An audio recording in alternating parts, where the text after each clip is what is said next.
We all know that Luffy will end up destroying the Red Line with Pluton, and thus causing collateral damage that will destroy Fishman Island. But, I'm sorry to tell you, you're completely wrong, and in this video I will tell you why by the end of the One Piece, Luffy will destroy Fishman Island with his own two hands, so keep watching and enjoy.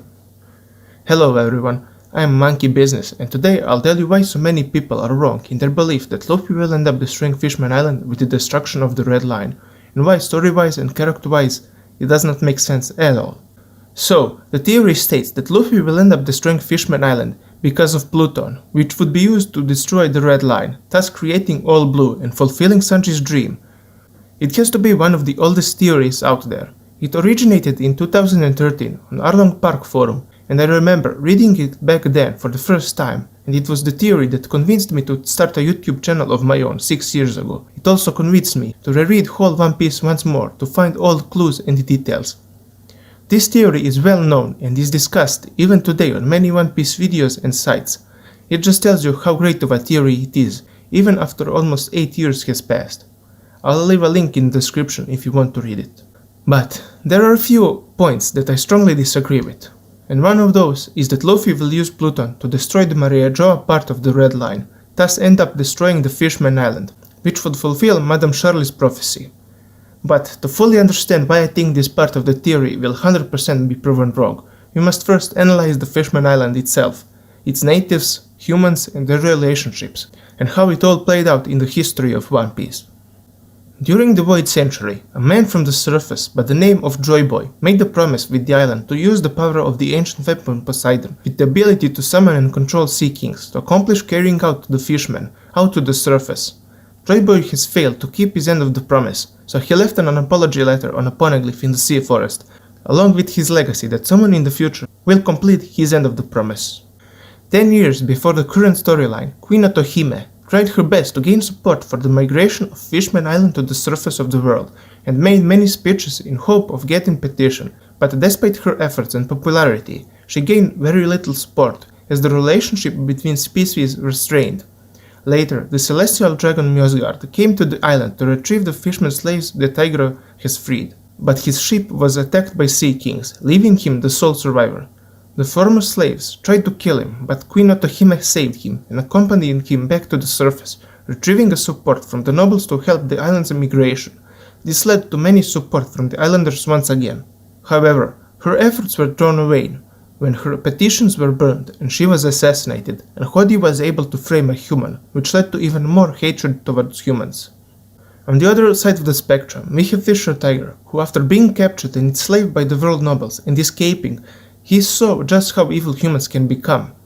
While Queen Otohime wished for cooperation between fishmen and humans, Fisher Tiger, up to the moment of his death, believed that fishmen and humans should remain separate because of his past with them.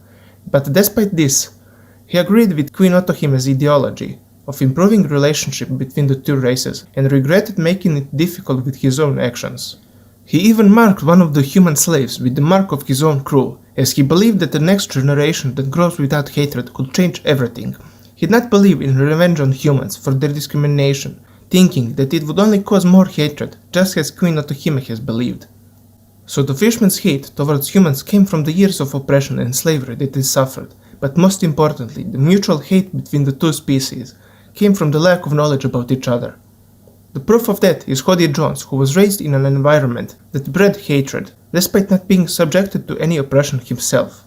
All of these stories have been told by Jinbei to the Straw Hats, and all of them were surprised by the tragic backstory and suffering that these people received, and yet Luffy, upon hearing this long and tragic story, the story of suffering of his friends, of the people who did nothing wrong, Luffy did nothing.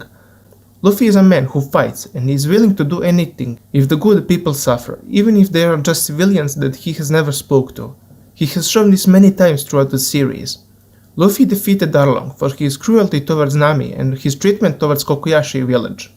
After hearing that Vivi's country is being destroyed by Crocodile, Luffy agreed to defeat him. Luffy also revealed to Isho that he was being cheated by some Don Quixote pirates when they took advantage of his blindness. There are many more examples, but I just took some. But the point is that Luffy fights against the unfairness, and yet he wasn't saving Fishman Island because of the tragic backstory, because of the unfairness and the prejudice that exists on that island. He fought because Hody took his crew captive. So why didn't Luffy do anything? Well, in classic Oda way, while Jinbei was telling this great story of suffering, Oda made Luffy fall asleep at the beginning of the story, because it is not yet time for Luffy to find all of this out. At one point in the story, perhaps at Laugh Tale, Luffy will hear the tragic backstory of Fishman Island and realize that those people are not happy there, that they want to get out to the surface of the world and explore, they want to be free, but they can't. They are trapped by their own prejudices, by their own fears of the unknown, the fear that they will be enslaved and killed by the evil humans.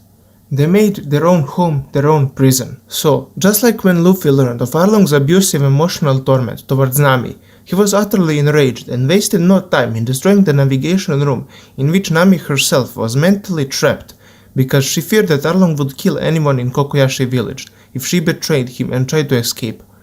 It is a very nice parallel, Fishman Arlong mentally enslaving a human in a room, just like humans are mentally enslaving fish people in their own home. Another great parallel that you could generalize on the whole population of the Fishman Island happened right on the Fishman Island, and that is the situation of Shirahoshi, who has her whole life spent in one room separate from her own kingdom because of the fear from her family and herself that she would get killed. It wasn't until Luffy came along and showed her that she can be free of her own fears. So, by hearing all of this, you can now realize that the destruction of Fishman Island can't be just a measly collateral damage. First off, it is not in Luffy's character at all to use a destructive weapon to defeat his enemies, especially the ones who cause such suffering in the world. He would want to beat them to a pulp himself. Second of all, even if he did try to use it after defeating the main villain, Nami or someone else would stop him as they would think about the Fishman Island and how Luffy would destroy it and kill all those people down there. And you have to keep in mind, those people, even if Luffy comes down there and tells them that he defeated the main villain, those people still have their own doubts, their own fears, they are still mentally bound to that island, afraid of prejudice and slavery.